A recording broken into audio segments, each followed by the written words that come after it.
Hello friends.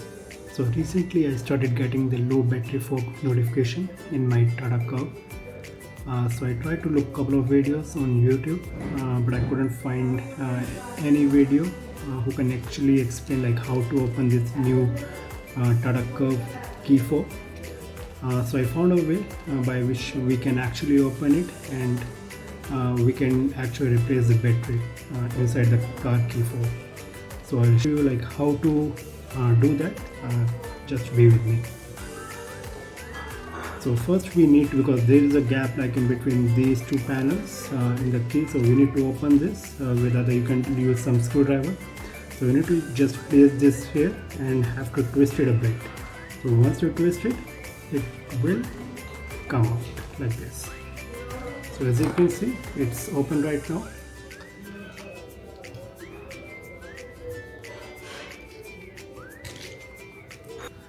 So once you open this key fob, you can see this the battery is present here. So I can feel one rubberish material if you just pull it out.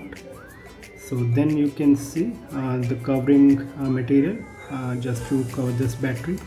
And once you press it, so you just have to pull it and have to like take it out from here.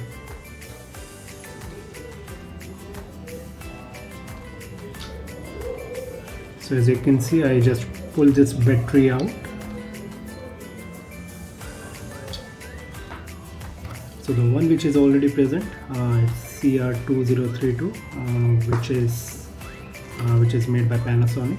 So now I'm using Duracell with same 2032 serial number. So the same way I just need to plug it in and have to place this rubberish material on top of it to just enclose this.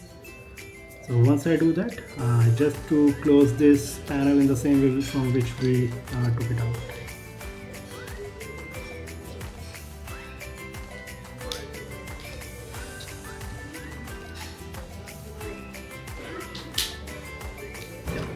So once this will get sealed off, you will get a click sound, and that is how you can actually replace your battery in the new Tata Curvv key fob. Hope this helps you, and just be subscribed to get more similar videos. Thank you.